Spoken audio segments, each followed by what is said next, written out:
yeah, let's go on now with the bass. Life begins full of questions, knowing nothing, then we learn more every day about the people.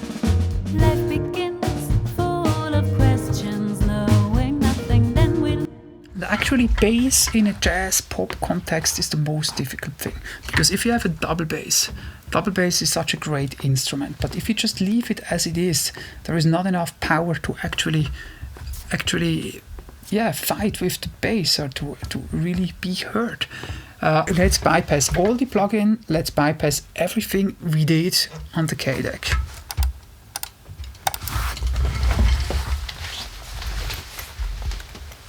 No inserts and no EQ. That's now again in the mix, the double bass as it was. Life begins full of questions, knowing nothing, then we learn more. We lost volume, of course. I'll compensate for that a little bit.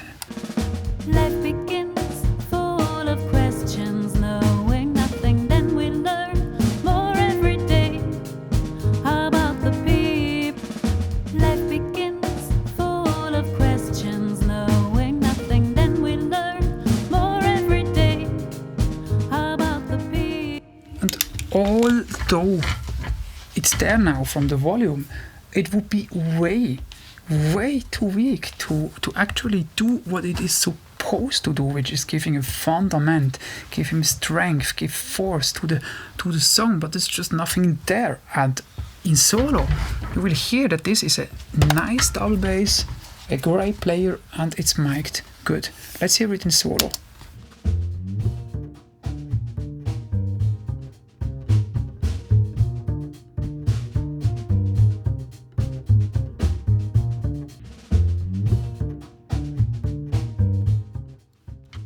Let's put everything back. We put back the insert, we put back the EQ, and listen in solo with every processing on.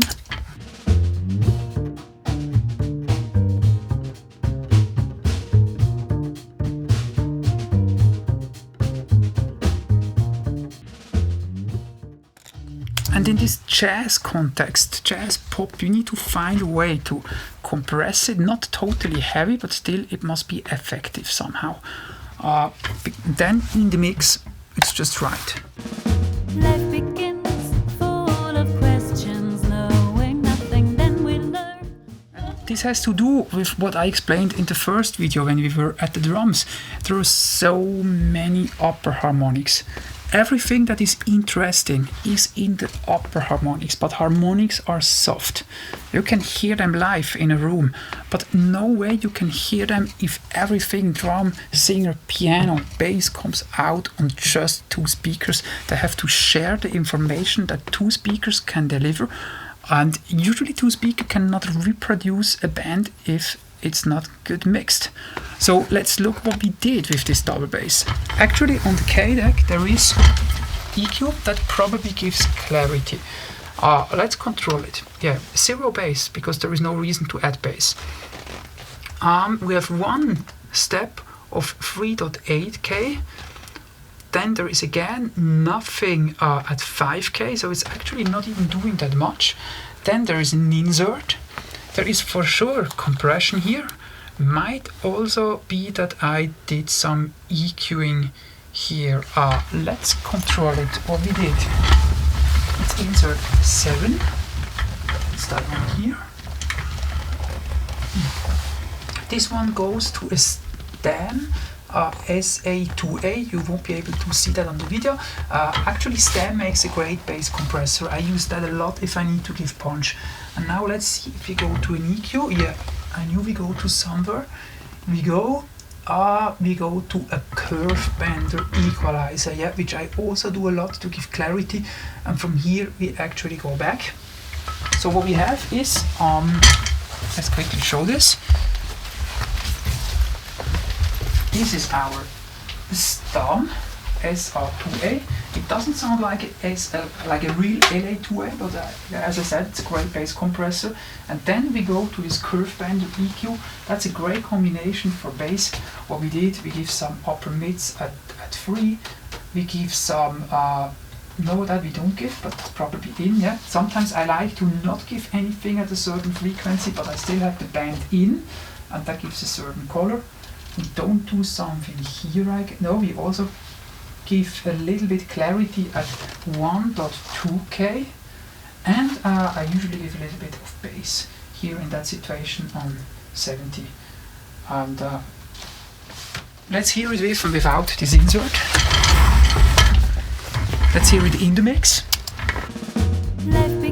Again, some maybe some bars with, and then I switch it here. If it's up, then the insert is on bypass. We start with it engaged. Life begins full of questions, knowing nothing, then we learn more every day about the people. Life begins full of questions, knowing nothing, then I have to compensate for the level. Again, insert on bypass, and I make it a little bit louder. life begins full of questions, knowing nothing, then we learn more every day about the people. Life begins full of questions, knowing nothing, then we learn more every day about the people. Life begins full of Yeah, and then it's there. Every tone is there, and you don't hear it that it's artificial. I mean, actually, and another reason for the compression, you could also say that this bass, without any insert, would probably sound totally fine on the speaker, but only if you would listen way louder. Now, I don't know how loud you're listening at home, but usually we don't listen as loud as the instrument were in the recording room. Usually we go down with the level. And usually we go way more down, or our clients listen to the music, they go way more down than what we would like. So if something is softer, it always, and that's really important, if something is softer in level, it always gets more little. And then you just have a very tiny snare, a very tiny bass. So actually, as engineers, what we have to do, we need to make things sound big, as big as the instrument in reality was at a low level. So at a low level it needs to sound big. And then if somebody is really listening at a loud level, it even gets bigger. But I mean, that's what this guy wants. If he listens loud, he wants it to sound big. However, at the average volume, it needs to sound great. We also have some digital processing on the bass, but probably not much. There is still this channel strip. Yeah, here we actually remove some of the very deep frequencies, and this has to do because in jazz usually we are always very close with the microphone. Moreover, on a double bass that was in the same room as the drummer, which in this recording situation, bass, piano and drum was in the same room. And actually, let's quickly check the crosstalk, because many engineers today think, no, you cannot record a drum in the same room than a bass, because the bass is weaker. But if you record it good, you should not have a lot of crosstalk. Let's listen.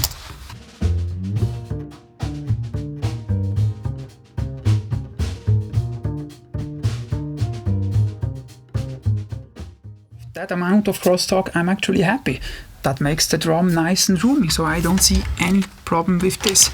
And actually, why do I use this channel strip for a high pass or a low cut filter? Actually, I think this channel strip from Avid has a great sounding low pass. I like this more than on many EQs.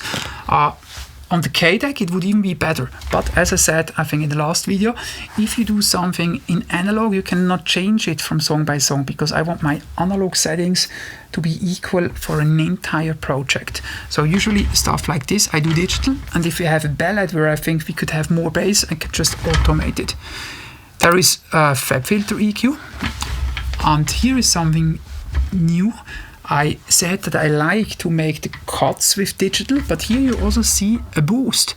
But this boost at 1K is very with a wide Q, and this is something where digital EQs are way better than analog EQs, because for whatever reason, I'm not good in building EQs my own, but many designers are saying this, the wider the Q has to be, the more difficult it is to build it analog. And here you just have it. So this EQ again gives just some clarity.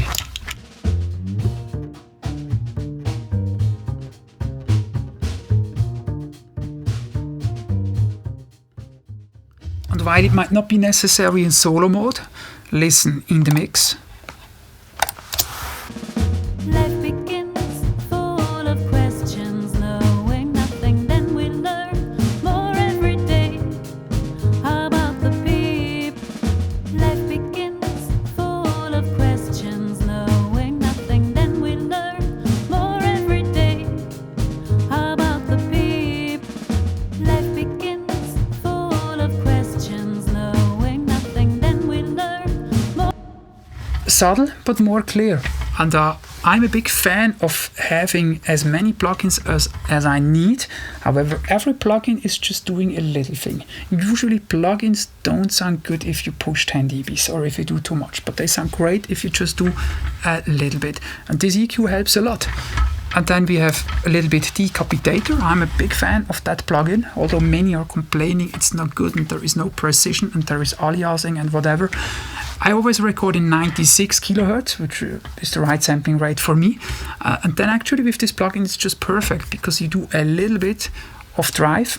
I usually go always back with my dry and wet balance. So I just have little bit saturation. And if then there is even less, but just even a little bit of aliasing, I probably like it. Well, that's maybe why I like it so much. Let's hear it with and without.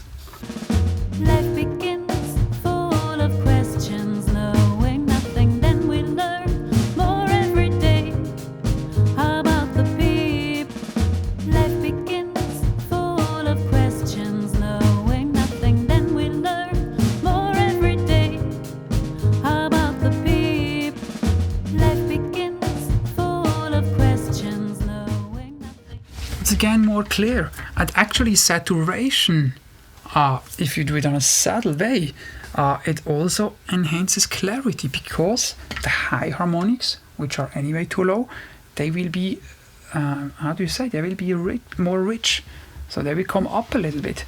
And if you do this gentle, then you have more clarity and more everything. So that's for the bass. Let me show you some things on the vocal track. Let's quickly hear some bars.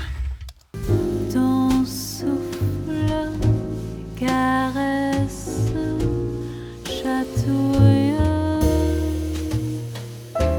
mon cœur sautille de joie,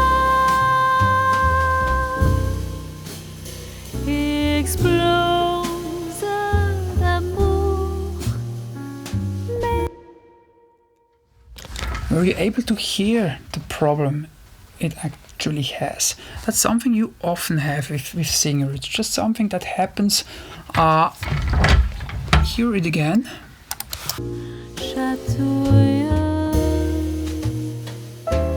mon cœur sautille de joie.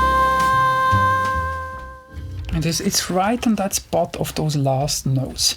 There is harshness coming up on those notes, and harshness is usually something that we are not trained to hear so good, and our brain kind of takes it away, but still it's providing bad emotions if you listen to it, and it should be fixed. And let's quickly open up that EQ. Actually, the only thing I did, I was looking for all those frequencies. It was probably on another spot, but it works here too, and I fixed it. Let's hear it with. Until now we heard it without this EQ. Now with. And we soloed the votes. Mon cœur sautille de joie. Mon cœur sautille de joie. And now I bypass the EQ. Mon cœur sautille de joie. Let's only hear the tones in the middle. Sautille de joie. Again with the EQ. Sautille de joie. I will make a loop and then I will switch the EQ in and out. tille de joie, sautille de joie, sautille de joie, sautille de joie, sautille de joie. And I think the longer you listen in the loop, sometimes with the EQ, something without, you hear these upper harmonics that give some harshness to it. But it's very difficult to filter it out if you can't hear it. So this is something that just needs to be trained, and then you filter it away, and then you either leave the EQ in, because normally such an EQ is not really disturbing if it's not necessary, or you could just EQ, automate the bypass. And to further decrease harshness, you could also use that little soothe plugin that I like a lot. So with that one, it's even easier. You basically try to find the center frequency where this harshness happens, and then you just look that it does it automatically. Let's quickly only listen to that. I again bypass it and then I engage it. Sautille de joie, sautille de joie. Maybe something interesting. Because now, where you have heard it already 20 times before, now I press play, and it was the same signal, without EQ, without soothe, the same signal that you heard before when I showed you. But now I think most of you can hear this harshness way better now. That's just because now your brain doesn't take it out anymore, because now you know it's a problem, also on an unconscious level, so the brain is not fixing it anymore. Let's listen again. Sautille de joie, sautille de joie. So I think for most of you it works the same way. Now the brain doesn't fix it anymore, so now we hear the harshness way better. Let's see how good soothe can correct it. Sautille de joie, sautille de joie. It's usually not so bad, but it's also not so precise as if you really find the frequency that disturbs you with EQ, because actually there are many frequencies that are coming up, but many of those frequencies are also needed for the vocal, and the artificial intelligence or the plugin cannot really know what is disturbing and what not. But usually what I like is to have a little bit soothe and a little bit of the EQ that I found to be good, and so the two work in combination.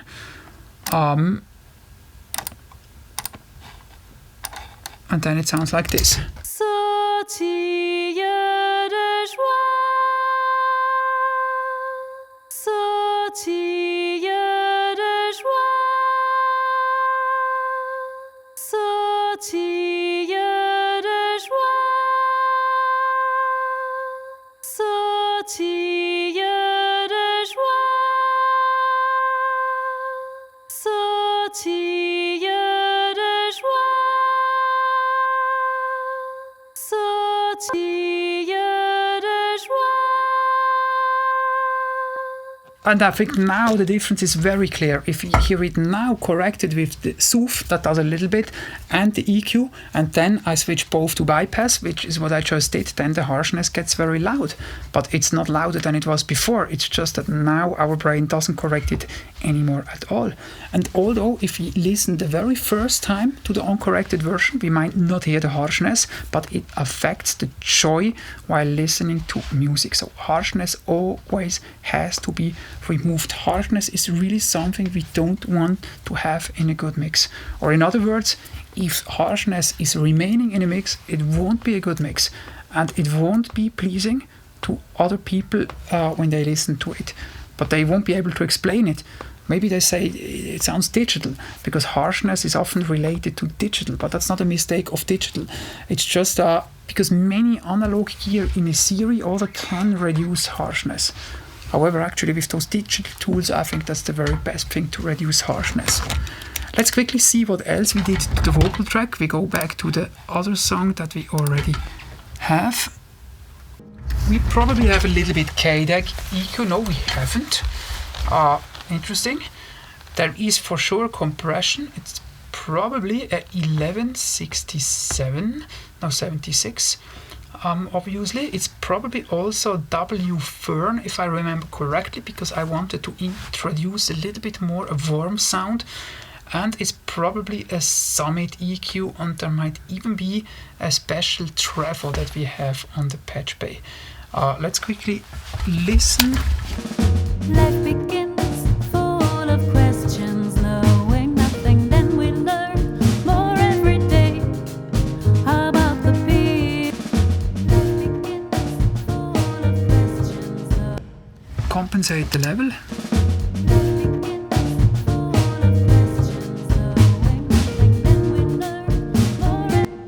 I cannot really compare it because the inserts are making it so much louder.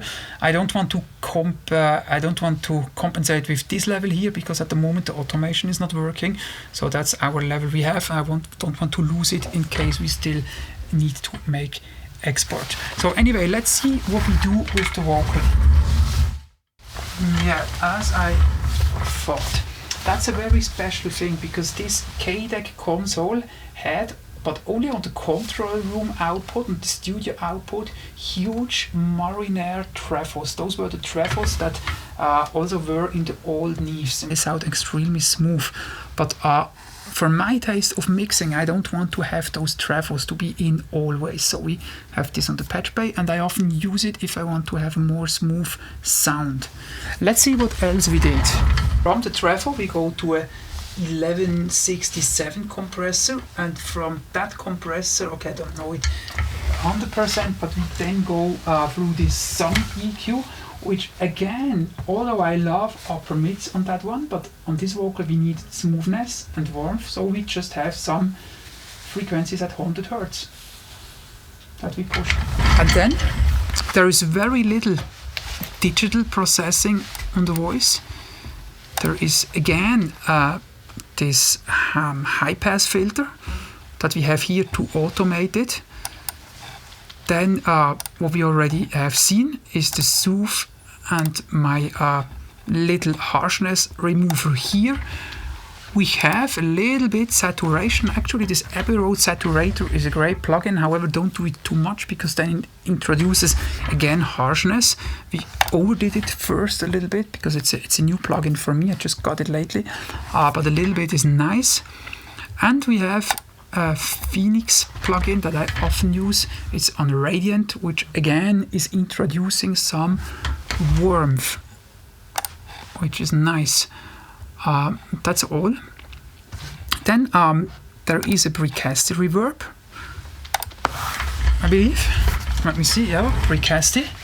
And let's hear it with and without. Life begins full of questions, knowing nothing, then we learn more every day about the people, the world around us. We love, we hate, and we laugh, we cry. Now the Precasti is kind of the opposite as the Quantec. While with the Quantec the source really goes into the field of depth. With the Precasti you can leave the source close and you still hear a lot of reverb, and that's exactly what we want for a vocal track. Obviously she must be in front, but we still need to have reverb. Many engineers or many clients, they think that if something should be close, you should make the reverb softer, then something comes to the front. While it's true that it then comes to the front, it's also not big, because without a reflection of a large room, there is no impression of size. Never ever. If you don't have reflection, if you don't have reverb, you won't have size. So actually the goal must be to have a lot of reverb. If you listen to those big American pop projects that really sound great, there is always a lot of reverb on the vocal. But you need to find a way so that it can sound close. I created a second reverb that is also mixed. And this is done digitally with basically a Echo Boy, which I love to create some reflection to get more density. Then there is the little plate, which is it's a great little reverb plugin. Again, decapitator. Why would you use distortion on a reverb or on delays? That sounds like a little bit strange, but if you think about it, it's very logical. If I want to have something in the room, it can also be a real room. If I record an orchestra, I have ambi mics. If I really want to have full precision of the room mics, I would use very precise microphones. And then my orchestra, I will hear the ambi, I will hear the distance, everything. Now if there is a drum or a vocal that we want to keep in front, actually we still need room mics. However, if we take tube microphones as an example, our wall, our room sounds with a lot more pressure, but it's not so detailed. If it's not so detailed, the sound doesn't go to the back so much, but we still have the benefit of it. Now on a reverb, which creates that lush sound, if you distort that a little bit, then actually it's like if you recorded that thing with tube microphones. So actually you can make the reverb sound more tubey, and then it really does something. Let's quickly mute the precasti reverb. So we just have this digital verb. Life begins full of questions, knowing nothing, then we learn more every day about the people. Life begins full of questions, knowing nothing, then we learn more every day about the people. And now that is really difficult to hear because it's so subtle, but if you know what to listen to, if the decapitator is in, for me, the vocal is just closer. And the reason is just because we add some slight distortion, some slight differences to the reverb track. So we have more difference between reverb and the closed source, and that makes that you can localize the vocal way more easy, and that's really a good trick. Let's listen it in the mix if you can hear it. Life begins full of questions, knowing nothing, then we learn more every day about the people. Life begins full of questions, knowing nothing, then we learn more every day about the people. Life begins full of questions, knowing nothing. Finally, again, just more clarity. Our vocal is very clear. Also, the reverb can be louder if it's distorted a little bit. And I think it's a nice trick. And then at the end, there is again an echo boy. So whatever we have produced so far with the reverb is just again a little bit more lush. In some ballads, I actually used it really louder. As now I just automated it quickly to be a little bit louder. But in some ballads, I used more of this delay and less precasti. And here I had just a little bit of this delay here just to give some more depth, and there is this precasti.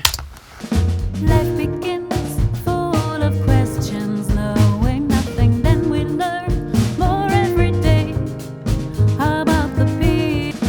Life begins full of questions, knowing nothing, then we learn more. Yeah, so that was it for bass and vocals. Again, ring the bell, subscribe to the channel, look the next videos, look the other videos. Thanks for looking.